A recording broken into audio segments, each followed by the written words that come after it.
Asef asked Elsie. He wanted Elsie to tell him about the dream she had. How do you know that I dream about things? Elsie answered to Asef. You said it yourself, you had a dream again, Asef tried to remind Elsie. After hearing it, Elsie said that the dream she experienced was related to Asef. Is that why you whine so much every night? Asked Asef again. Elsie was silent for a while, she didn't know how to tell Asef. After thinking about it, Elsie told Asef what happened inside her dream. Elsie said that she had a very sad dream. The person who is very important to her suffers, gets hurt and dies. And the dream happens almost every night. Is that person me? Ask Asef to be sure. Elsie didn't answer Asef's question, she just bowed down sadly remembering the dream. Asef looked at Elsie, he didn't expect Elsie to have such a bad dream. Maybe that's why Elsie always cried in her sleep while calling Asef's name. Asef thought, could it be because of opposing the seal? Could it be that Elsie's soul is struggling because she is not with her fated partner? Thinking about that, Asef felt that it was all caused by him. Because of his arrogance to get something that did not belong to him. Asef feels guilty and afraid that God's curse might fall on Elsie because they broke the law set by God. Thinking that makes Asef go crazy, but still, he still doesn't want to let go of Elsie. Seeing Asef who is deep in thought, Elsie asks what he is thinking. Asef warns Elsie. If he meets Elsie's fated partner, he might kill him. Even if he ends up going to hell, he won't care about all that. His life without Elsie is hell for him, so if he killed one more person it wouldn't make any difference. Suddenly Elsie bit Asef's lip. Asef was surprised by Elsie's action. Did you just bite me? Asef said that while holding back the pain in his mouth. Yes, I did. So what? Yelled Elsie. She scolded Asef. Elsie was so angry with Asef for saying things like that. Asef asked Elsie, was she angry because he said he wanted to kill his fated partner? Elsie looked at Asef angrily without saying anything. Seeing Elsie like that, Asef started to worry, afraid that Elsie would leave him. I know who my mate is, answered Elsie seriously. Asef turned pale after hearing Elsie's words. Elsie said that Asef was his fated partner, so Elsie wanted Asef to stop talking about something ridiculous ever again. Asef apologized realizing his actions. He promised not to do it again. Asef explained that he couldn't control his mind for a moment at the thought of Elsie would leave him.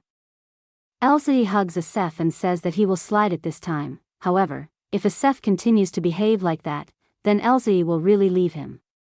Elsie let go of her hug, she then lowered her shirt from the shoulder and showed the seal she had to Asef. Elsie then called Asef to touch the seal. Asef shyly approached Elsie and touched the seal. Elsie thought that the matching seal didn't necessarily appear in the same place. It might also appear on Asef's chest. Elsie then pulled Asef and took off his clothes. Elsie wanted to check Asef's chest, but she did not find the seal there. Seeing that the seal did not appear, Elsie tried to squeeze Asef's chest hoping that the seal would suddenly appear. Seeing Elsie's actions that seemed to be teasing him, Asef could not control his feelings anymore. That's enough. Let's go inside now, Asef said that while pulling Elsie's hand. Asef and Elsie went home after finishing the picnic. Elsie, who was on the bed, called Asef while waving her hand. Is this really okay? Asef didn't expect Elsie to invite him first. Elsie looked at Asef confused, she didn't understand why Asef acted like that. Asef shyly explained that if it was still daylight, he was worried if Prince Alceste and Alyssa would look for them again. If we're not there, they'll assume we went back inside first. And I don't want you to be struggling because of me, Elsie tries to convince Asef. Is she serious? Or is she still mad and trying to tease me? Asef thought so, he didn't know what Elsie was thinking. I'm fine, so come over here and lie down. Elsie called Asef again. We can go on a picnic next time, but you look exhausted, she added again. Asef was surprised, apparently Elsie calls him just to lie down. Elsie says that outside is nice, but she wants Asef to sleep on the bed. Elsie called Asef to sleep on her lap. Asef smiles as he approaches Elsie. You said you couldn't stand it anymore, don't you want to? Elsie said. Asef sighed. He didn't think Elsie would misunderstand his words at that time. Asef told Elsie that he was quite heavy. He was worried that Elsie's legs would cramp later. Elsie smiled as she answered Asef that she was fine while stroking Asef's hair. Feeling Elsie's soft touch, Asef became sleepy and realized that he was so tired. Elsie stroked Asef's hair and called him to rest and sleep. Asef tried to resist sleeping there. He didn't want to trouble Elsie. However, because he was so tired and sleepy, he fell asleep on Elsie's lap. A few hours later, Asef woke up from his sleep. Asef saw Elsie sleeping while sitting leaning on the edge of the bed. Asef was touched to see the situation, because the way Elsie slept was not comfortable. Asef moved Elsie to sleep lying down. Asef slowly moved Elsie. He was worried if Elsie woke up from her sleep. Finished moving Elsie, Asef carefully left the room. Suddenly Almor appeared and called Asef loudly, making him startled. Quickly Asef approached Almor and grabbed his mouth, asking what he wanted. Almor struggled to be released. He coughed, almost suffocating. Asef angrily asked again what Almor wanted. He didn't want to repeat his words. Almor calmed himself down and told Asef to check the prisoners in the basement. The sorcerer is acting strangely, Almor said. Asef and Almor went to the basement to check on the prisoner. Asef was surprised to see the sorcerer in a helpless state. Asef asked Almor how the prisoner could be like that. Almor replied that no one came but them. He suddenly had a fit and then turned like that, he added. Asef approached the sorcerer, trying to touch him. Suddenly Almor shouted, making Asef startled. Asef turned and scolded Almor. Asef told him to go upstairs. If he continues to behave like that, then Asef will kill him before the sorcerer. Asef pulled the cloth binding the sorcerer's mouth, but the sorcerer wasn't breathing anymore. I think he's already been discarded, said Asef. Asef cleaned his hands, while Almor thought about what happened. Asef explained that there was another sorcerer who put a curse on the prisoner. Suddenly Almor shouted, warning Asef to watch his back. Asef felt a sudden chill. He turned and saw the sorcerer trying to attack him. The sorcerer attacked Asef and tried to bite him, but because the sorcerer was chained, he couldn't attack Asef. Asef looked at the sorcerer and realized that he was being controlled by Jekyll. Don't think this is over. Whenever and wherever, I'm always watching over your destiny, said Jekyll. As expected, you're still alive. Asef already thought it wouldn't be that easy to defeat Jekyll. Jekyll laughed while giving Asef a warning. Next time they meet, he will kill Elsie in front of Asef.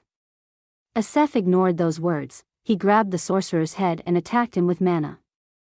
With that attack, the sorcerer was finally really dead. The attack made Almor step back. Almor tried to call Asef.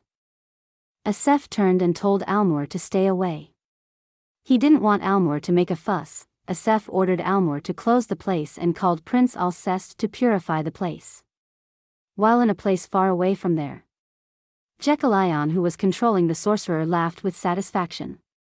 He was impatient to meet Asef and do what he had promised with Asef, which was to kill his partner. For days later, the atmosphere seemed so busy. Almor ran to call Asef and told him that everything was ready. Asef, who had been waiting for a long time, scolded Almor for being late in doing his work. Almor tried to explain that it was difficult for him to find a carriage because Asef told him with a short time. Listening to Almor replied to his question, "Doesn't it seem like you're talking back to me all the time?" he asked Almor. Almor sighed. He was so tired of doing what Asef instructed, but Asef was not grateful for his work at all. "Did you just sigh in front of me?" said Asef after realizing Almor sighed. Almor quickly denied it, afraid of being scolded by Asef. Asef called Elsie as he approached them. Asef's angry mood became cheerful after Elsie's arrival. Almor was relieved after successfully avoiding Asef's wrath. "Quite hot, isn't it?" Asef approached Elsie and offered to hold the umbrella. "And they say raising pet is unrewarding." Almor looked at Asef with a sour face. Almor turned slowly to leave but was stopped by Asef, who told him to get Elsie cold water to drink. Almor, who couldn't refuse Asef's order, could only smile and go from there doing his job. Asef, you seem to be getting along well with you butler these days. Elsie is happy to see Asef and Almor getting closer.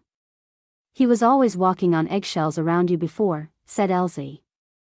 Asef smiled hearing Elsie's words. Just as I thought. He too relaxed, thought Asef in his mind. As they walked, Asef felt the weather suddenly become so hot. Asef asked Elsie if it was due to the change of season. Well, the seasons come back, after the cold winter, spring will come again, Elsie replied to Asef. Elsie, next year in the spring, Asef wanted to say something to Elsie, but before he could continue, Elissa suddenly appeared and called Elsie. Elissa approached Elsie. She was so excited because that day they would return to the capital. She was also happy to be together with Elsie. Elissa felt that their trip made her excited because she could see beautiful scenery on the way. Elissa's arrival made Asef unhappy, at the same time making the situation awkward. Seeing the arrival of Prince Alceste, Elsie greeted him and said good morning. Asef said that he prepared 2 carriages, because of the many things they had to carry, so they had to ride in different carriages. That's okay with you, right? Asef asked Elissa.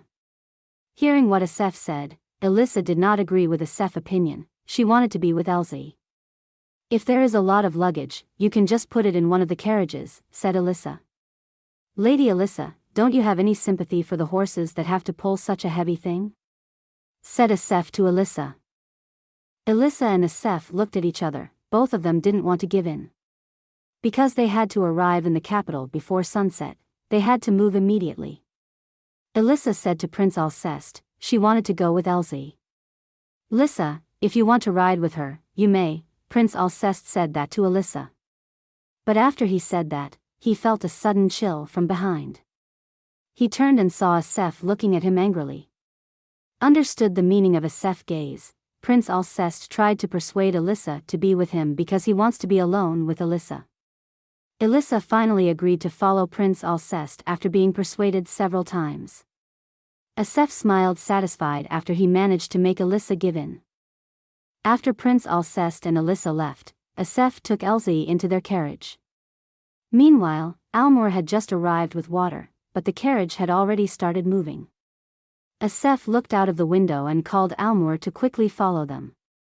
Almor looked at Asef. He was saddened by Asef's treatment. Meanwhile, inside Prince Alceste's carriage, Elissa looked at the empty space of the carriage.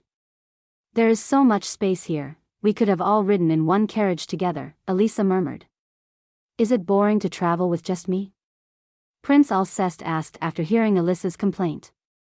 Elissa felt guilty for Prince Alceste. She quickly changed the topic of their conversation.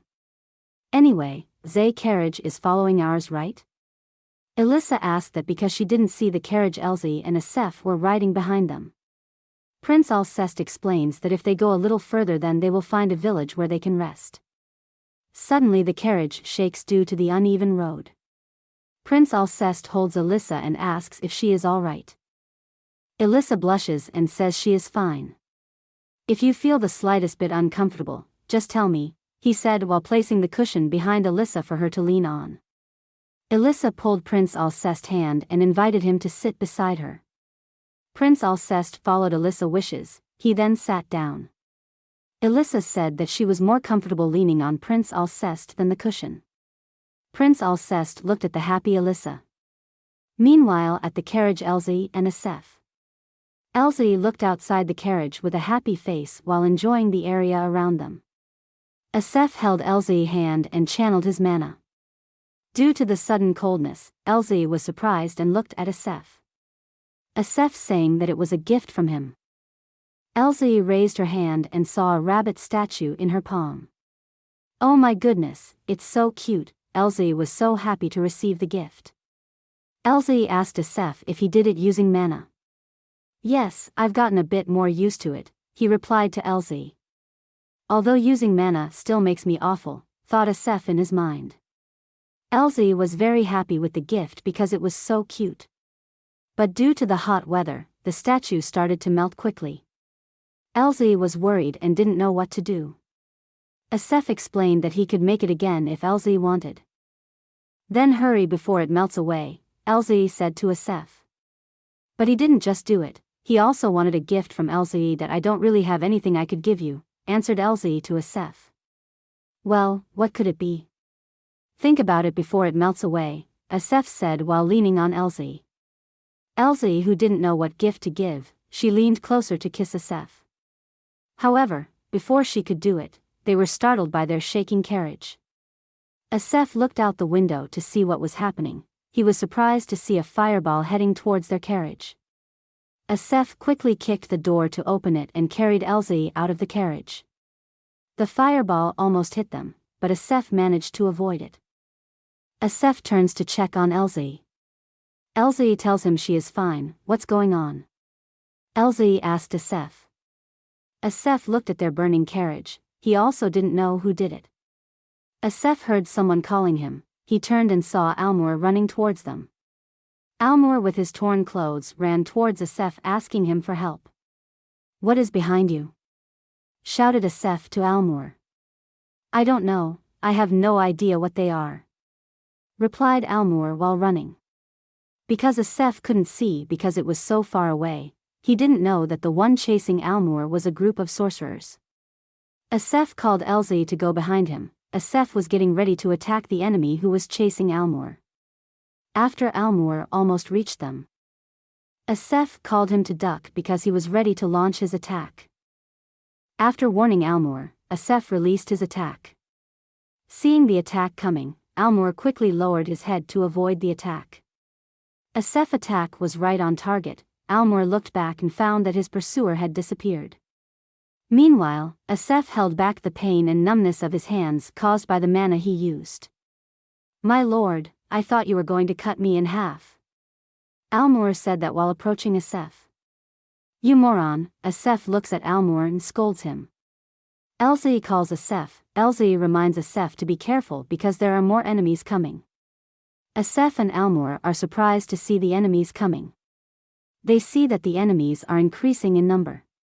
If you don't want to die, get back, Asef told Almur to step back and take care of Elsie.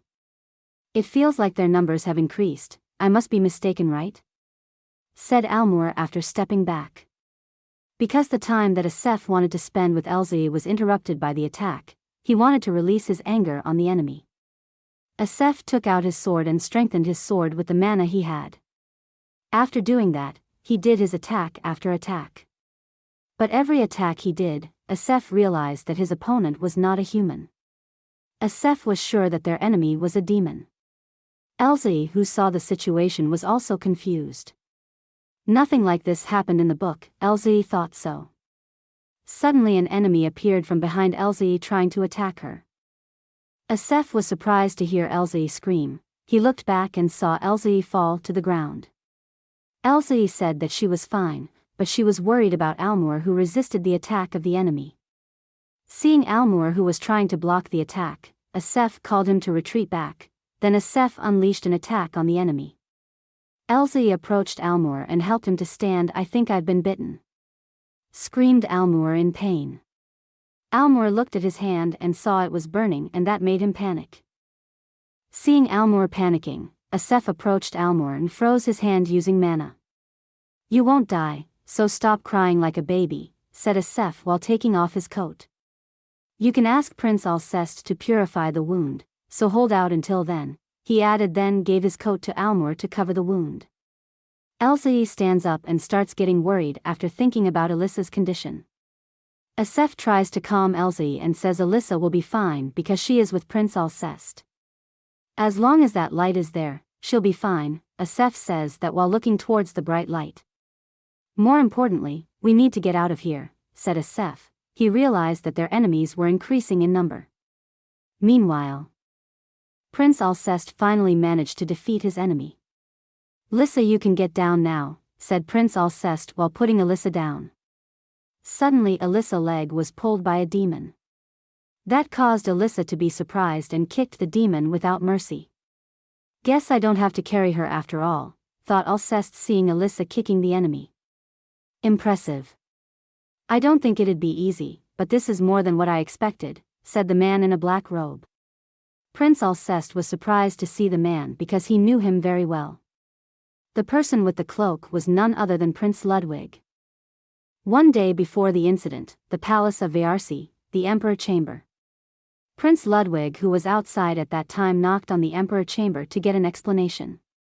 He wanted to know why the emperor put him on trial.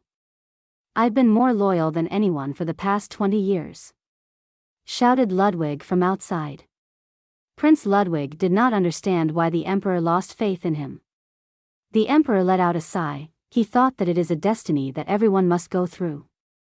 It is a heavy and unstoppable force that we weak humans must endure, he thought in his mind. Prince Ludwig asked if it was caused by Prince Alceste, who had now returned to the capital, so now he is ignored. The emperor let out a sigh.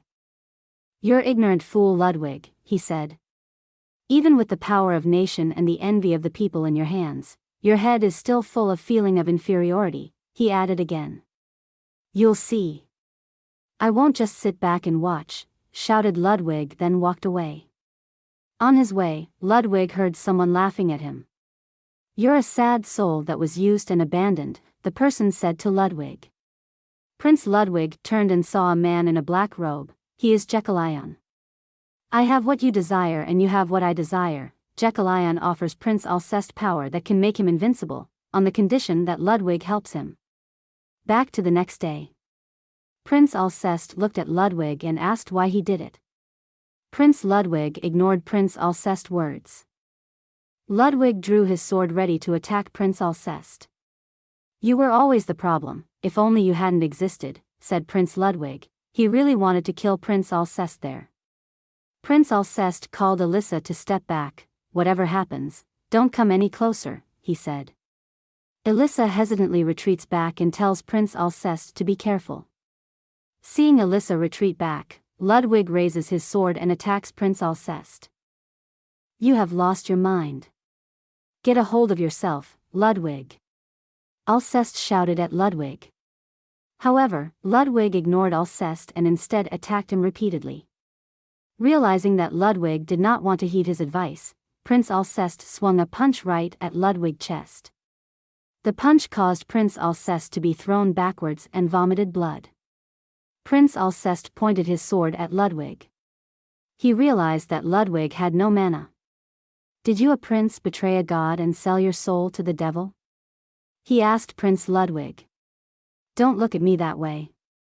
How would you understand when you've always had everything? Shouted Ludwig as he did his attack. Prince Alceste looked at Ludwig, pathetic, he thought in his mind. Meanwhile, Asef and his group. Asef finally managed to defeat the enemy who attacked them. It looks like it's finally finished, he said while panting from exhaustion. Elsie and Almur called Asef while approaching him. Zay, I'm still cold from the mana, so don't touch me, Asef said, realizing that Elsie was approaching him. But Elsie ignored him. Elsie touched Asef's wound on his face. Asef didn't want Elsie to worry, so he said that he was fine. More importantly, we should go find your sister, Asef said that because he thought that the person who summoned the demon was there. Elsie nodded in agreement. Elsie shivered from the cold caused by the ice produced by Asef's mana. Looking at Elsie, who was shivering from the cold, he called Almur. Asef called Almur to take off the jacket he was wearing. Elsie stopped Asef from taking the jacket because Almur was also injured. However, Almur had to hand over the jacket even though he was injured. He could only smile. Asef got the jacket and put it on Elsie. Done doing so, he smiled and led them away to find Alyssa and Alceste. Even though Ludwig attacked Prince Alceste repeatedly, but it was very difficult for him to defeat Prince Alceste, who had mana. Prince Alceste grabbed Prince Ludwig's neck and told him that a person will be beheaded as punishment for making a deal with the devil. It doesn't matter if they are from family nobility. Prince Ludwig pleaded with Prince Alceste not to kill him. You're not going to kill me, are you? We're brothers, he said. Prince Alceste looked at Ludwig. He couldn't believe what he just heard. Prince Ludwig called him brother made him even more angry. Seeing Prince Alceste, who didn't want to let him go, Ludwig promised not to get close to him again and come near the capital if Alceste spares his life. Prince Alceste released Ludwig, although he didn't want to kill him. However, because Prince Ludwig made a deal with the devil, he will suffer for the rest of his life with a curse from the goddess. "Leave this place and never show your face again," he said while leaving the place. Prince Ludwig pretended to agree to leave the place, but he secretly took out a dagger from his sleeve. Prince Ludwig took the opportunity to attack Prince Alceste from behind. Elissa, who saw it from the front, ran to remind Prince Alceste. Prince Ludwig looked at Alceste with his surprised face. He didn't expect his attack to be stopped by Prince Alceste. "As expected, my pity is wasted on you," said Alceste while holding the dagger with his palm. Prince Alceste grabbed Ludwig's hand and then swung his sword. Prince Ludwig tried to stop him, however, he wouldn't give him another chance and slashed Prince Ludwig. The attack ended Prince Ludwig's life. Elissa called Prince Alceste while running towards him. Elissa hugged Prince Alceste while crying because she was so afraid that anything would happen to Alceste. Asef and his group are still looking for the whereabouts of Elissa and Prince Alceste. "They should be around here somewhere," said Asef as he looked around and found many boxes scattered on the ground. "Asef. Over there," Elsie pointed her finger in front of them. "Lissa." Elsie called after seeing Elissa and Prince Alceste in front of them. Elsie went to Elissa and hugged her. She was relieved to find that Elissa was fine. Asef approached Prince Alceste and asked how he was. Asef looked behind Prince Alceste and saw the body of someone he knew. "Of course I'm completely fine," he replied to Asef and showed his hand that had been stabbed. Asef asked what happened and why the body was there. "It was Ludwig." Prince Alceste explained that Ludwig made a deal with the devil to kill him. He apologized for putting them in danger. Asef shook his head. He didn't want to hear about their complicated family. He just wanted Prince Alceste to purify the place full of malicious energy. Prince Alceste said that he also wanted to discuss something with Asef. Suddenly he heard a voice calling him. Prince Alceste and Asef turned towards the voice and saw two twins riding a horse towards them. Elsie, who saw the twins, remembered them because they were the opponents she and Asef defeated. The twins dismounted and saluted Prince Alceste. Prince Alceste was happy to see them. They were his knights named Angela and Huey. "At ease, what brings you here?" asked Prince Alceste to the twins. Huey said that they were following Ludwig. "Huey. Don't speak of the prince so carelessly," Angela reminded Huey. Huey stood up and apologized. But he knew what he said. It's not wrong because Prince Ludwig is no longer a prince now. Lost his position? Prince Alceste wants to know what Huey meant. Does that mean everyone found out what he became? Asef said that while looking at Prince Ludwig's dead body. Huey and Angela followed Asef's gaze. They were shocked to see the corpse. Prince Alceste told them to calm down and told them to give him information about what happened in the palace. Angela told Alceste that they found traces of the sorcerer's remains in the palace. A priest also testified that an evil energy flowed there, she added. "You searched the prince's palace?" Prince Alceste asked because he didn't order them to do it. "It's a long story, but there was an incident in which one of his servants disappeared." Angela explained that they found out that the servant was a warlock, and while tracking him down, they found out that he was working with Prince Ludwig. "Is that a reason to investigate a prince?" Asef asked because he knew it wasn't that easy to investigate a prince. It wasn't as simple as it sounds. The capital is currently shaken by the chaos and terror caused by a warlock. Angela explained to them what is happening in the capital. After hearing the explanation from Angela, Prince Alceste can't wait to get to the capital. "I'll hear the details on the way there," he said. On their way, Angela told Prince Alceste what happened in the capital. 2 days ago, several people with the seal were killed overnight. "More than 10 were killed," said Angela. They were all different in age and status, but what they had in common was that they were all bearers of the seal, she added. Elsie was surprised by what he heard. "Wait, why are you speaking in the past tense?" Elsie asked Angela. Angela explained that the bodies of the murdered people were mutilated, none of them had seals on their bodies. Asef remembered Prince Alcest's words the night before, how Jekyll killed his victims. He was convinced that it was Jekyll doing after hearing Angela's explanation. The seal symbolizes that God with us, Prince Alcest said. A large number of people died in such a way overnight, so of course people are shaken, he said. The number of guards protecting seal bearers has been increased. The rumors going around are horrible, and hostility towards the warlocks is growing, Angela told that to Prince Alcest. Listening to Angela's explanation, Asef thought there was something strange about it. He wondered how the rumor spread so quickly, unless someone intentionally spread the rumor. Due to the pressure from the aristocrats to catch the culprit increased, the emperor had to allow Prince Ludwig trial. However, at that time Prince Ludwig disappeared, so Angela and Huey had to chase him down. Prince Alcest remembered Ludwig's words when he fought him. So he was abandoned by his father who had been favoring him for more than 20 years. He didn't think Ludwig would blame him for that. By the way, Your Highness, is your hand all right? It looks pretty serious, Angela asked Prince Alcest. Prince Alcest looked at his hand and said if he is all right, the wound will heal quickly without using mana. Elissa pinched Prince Alcest and said, "It's not all right." She shouted from behind. "You were hurt, but you still overdid it and purified all the land. Elissa wants them to see the doctor." "She's right," answered Angela. She said that they almost reached a village. They can stop there to look for supplies while looking for medicine. Elissa agreed with the proposal. After all, they were tired due to the monster attack. It would be nice in many ways to take a little rest, right? Elissa said while tapping Prince Alcest's back trying to persuade him. Prince Alcest had to follow Elissa's wishes. "All right, let's do that. While you rest we'll go get what we need," said Angela, then continue the journey. Not long after they arrived at a village. Hearing that they should rest in that village, Asef clicked his tongue as a sign of his displeasure. Angela wanted to move to find their place to rest, but was stopped by Elsie. "Hold on," said Elsie, stopping Angela from leaving. Angela stopped and asked if something was wrong. "By any chance? Has this incident been given an official name?" Elsie asked Angela. "No, we haven't officially announced anything yet. However, we are referring to the case as the seal hunting."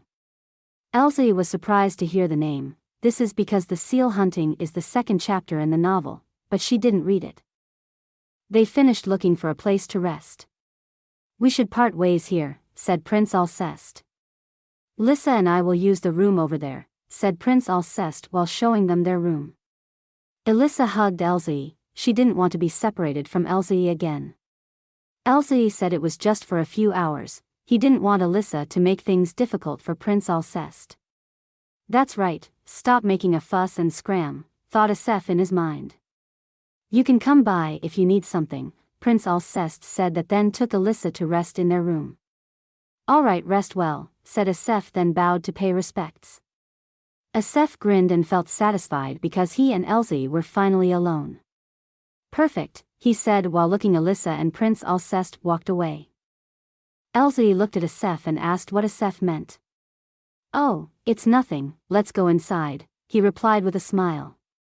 "Wow, it looks so cozy," Elsie said after they entered their room, although it was not as spacious as she expected. Asef agreed with Elsie, "And it's only the two of us in this little room," he said. Elsie's face turned red. Elsie then backed away from Asef. Asef asked why Elsie backed away suddenly. "You look kind of dangerous," said Elsie as she backed away. As she backed away, Elsie tripped over something, causing her to fall and lie on the bed. Asef approached Elsie trying to tease her. "How do I look dangerous?" said Asef while grinning. Elsie's face turned red due to embarrassment. She looked at Asef without replying to his words. "That's weird, I was going to take a nap without doing anything. What were you thinking?" said Asef to Elsie. Elsie turned and covered herself with a blanket. "I wasn't thinking of anything," she replied to Asef. "Then why did you say that I look dangerous?" asked Asef again. Elsie didn't know how to answer that question. "See? You're speechless." We can't do anything before we're married, but how am I going to deal with a troublemaker like you? Asef asked Elsie. Elsie looked at Asef with a feeling of shame, then wrapped herself in a blanket. Asef smiled seeing Elsie's behavior. Alright, I'll stop teasing you. Still, thanks to that, you're back to your usual self, said Asef. Your expression has looked pretty dire for a while now, so I was worried, he added. Asef asked if there was anything troubling Elsie. Elsie shook her head. I just don't want you to get hurt anymore, she said. Asef looked at Elsie. He was moved by Elsie, who always worried about him. Asef held Elsie's hand and said, You were always like this. Thinking back, you've always been worried about me since the day we first met. Asef continued his words, like the last time you came to my house announced and when you fell off the horses. You were more worried about me than yourself, he said. But Asef feels strange. Before, if Elsie worried about him, he was very happy. However, now he feels sad and anxious if Elsie does it. Asef thought as if Elsie thought of him as an unreliable man. Elsie says if he didn't mean it like that, he doesn't want Asef to look down on himself. I know that, but you said it yourself, I'm your partner. So, you should rely on me more, as much as I rely on you, he said. Elsie nodded as if she understood what Asef meant. Asef pulled himself closer and then kissed Elsie. Meanwhile, a robed person outside the inn was watching them flirt. The robed person was surprised when Prince Alceste called him to turn around. Turn around slowly. If you do anything suspicious, I'll cut your throat right here and now, he said while pointing his sword at the person's neck. Elissa knocked on the door of Elsie's room and asked if she had already slept or not. Asef opened the door and told Elissa that Elsie had just fallen asleep. What do you want? Said Asef. I'm the one who has something to discuss, said Prince Alceste as he stepped forward. Asef let out a sigh thinking that his time with Elsie was interrupted. Then your highness, I'll stay here with Zay, Elissa said with a happy face because she could be together with Elsie this time. Asef looked at Elissa with a sour face. So this idiot is the problem this time, he said looking at Prince Alceste. I distinctly remember you telling me to rest well, complained Asef to Prince Alceste. Prince Alceste said there was something urgent for them to discuss and he also forgot to say something to Asef earlier. Prince Alceste then invited Asef into his room. As they were entering Prince Alceste's room, Asef asked what Prince Alceste wanted to say to him earlier. After they entered the room, there was a person in a black robe standing there. Asef stopped and asked who that person was. The person greeted Asef. It's been a while, Marquis Randall, greeted the person then took off the hood. Apparently that person is Elsie's maid named Saya. She came with a letter from Duke Tiada. Asef and Prince Alceste then read the contents of the letter. The letter contained records about the emperor written by Duke Tiada. Saya told them that Duke Tiada ordered her to send the letter quickly and in secret. I can't believe he's been keeping tabs on the emperor. Prince Alceste says it's very risky for Duke Tiada. As Duke Tiada maid, it's dangerous for you too, he said to Saya. Yes, I didn't expect to meet your highness here. God grace must have led me here, Saya replied to Prince Alceste. According to what was written in the letter, when the incident happened that night, only the emperor could not be found. Prince Alceste asked what Asef thought about the matter. Asef thought, even though it is not written in the letter, he thinks that the emperor is the mastermind behind the incident. He is sure Duke Tiada also thinks so. Prince Alceste also agrees with Asef's opinion. He thinks that the incident must have something to do with the emperor. Asef agrees with Prince Alceste. He also thinks that the attack by Ludwig may not be of his own volition. If the emperor knew that the hunt for the seal was going to take place in the capital beforehand, that means he was communicating with the devil, said Asef. He needed someone to draw away the focus so that he wouldn't be discovered, he added. Prince Alceste was silent for a moment thinking about it. Then was Ludwig just a scapegoat? He thought in his mind. Finished reading the letter, now Asef is sure that the emperor did not approve of Prince Alceste's return to the capital. But what he doesn't understand is why the emperor made a deal with the devil. Asef asked Prince Alceste, what exactly caused him to be thrown away by the emperor at that time. Prince Alceste replied that he also did not know why, because at that time he was only 5 years old. But he did not forget the look of the emperor at that time, who looked at him like a monster. Asef asked again, maybe the emperor knows about his power. Prince Alceste said that it was impossible because his power only appeared 10 years ago. Don't you say your gift is something you were born with? Asked Asef to Prince Alceste. He thought maybe that was what caused the emperor to throw him away. But if that was the purpose, why didn't he kill me before? Answered Prince Alceste. Because I'm his child? No, even if you are his child, he could have killed you, Asef thought in his mind. Asef remembered the incident that happened to his family. His mother who came home with the child ended in tragedy, maybe also caused by the emperor. Are you all right? Asked Prince Alceste to Asef, who suddenly became silent. Asef looked at Prince Alceste. In the end, you and that child were both destined to be at the mercy of that wretched emperor whims, Asef thought in his mind.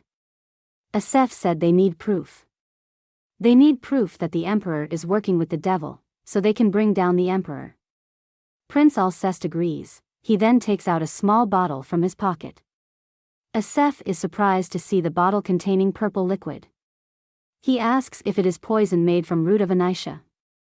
Prince Alceste says he got it from Ludwig. Prince Alceste plans to use the poison against the emperor. That night, Elsie took a bath to calm herself down. She didn't know what was going on anymore. She regretted not having finished reading the novel. At least she would have had a clue if she had finished reading the novel. Everything is changing so fast. Is it because I went against my fate? Elsie thought in her mind. Soon Elsie remembered the diary she wrote. She thought maybe she would get a clue from there. After taking a shower, Elsie returned to her room and saw Alyssa still haven't woken up. Anyway, when did Alyssa come over and fall asleep? Elsie said. She don't show it, but she must have been exhausted, Elsie said while pulling the blanket to cover Alyssa's body. Elsie turned towards the door when she heard someone knocking. She quickly opened the door thinking it was Asef who knocked. After Elsie opened the door, apparently the one who came was Prince Alceste. Prince Alceste asks Elsie for permission to enter her room. Elsie allows Prince Alceste to enter and says that Alyssa hasn't woken up yet. Prince Alceste tells Elsie there's no need to wake Alyssa up. I'm leaving for the capital before she wakes up. I may not see her for a while, Prince Alceste said to Elsie. Asef will tell you the details, said Prince Alceste as he left. Before he left, Prince Alceste apologized for making Elsie and Asef in danger. It's not your fault, you don't need to apologize. Please be careful, Elsie said to Prince Alceste. Prince Alceste nodded his head as a sign of understanding and then left. Meanwhile, Saya, who brought the letter from Asef, almost arrived at Duke Tiath's residence.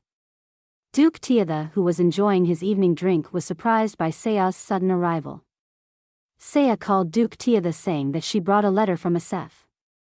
All right, what did he say? Duke Tiatha asked Saya. Saya with a worried face said what happened to Alyssa. Hearing what happened to Alyssa, Duke Tiatha became so worried that he dropped his glass.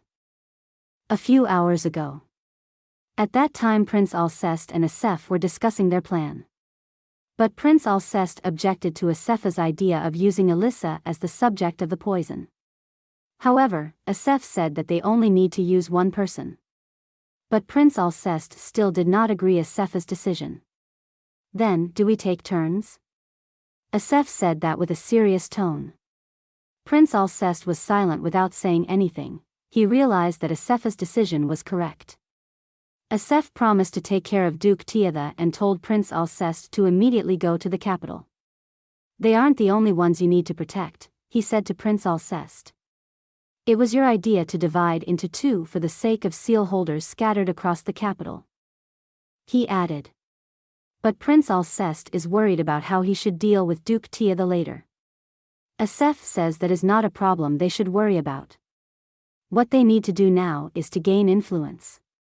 Our side can only gain the advantage of the news about you protecting seal holder spread, said Asef. Don't tell me you're going to decline because of Alyssa? Asked Asef with a serious face. Asef stood without hearing an answer from Prince Alceste. He handed the letter he wrote to Saya. He knew that Saya had not met Elsie, however, he wanted the letter to be sent immediately to Duke Tiaga. You know what to do, don't you? Asef said to Saya. Saya took the letter and then nodded as a sign of understanding. Asef looked at Prince Alceste and told him to leave immediately to purify in the capital. That sly bastard, now I know why Lisa doesn't like him, thought Prince Alceste in his mind. Your Highness, we must part ways from here, said Angela to Prince Alceste. Be extra careful. Also, spread the word of Lisa paralysis to the people in the city, Prince Alceste said that to the twins. Huey and Angela nodded in understanding and then left. Not long after, Prince Alceste arrived in the capital.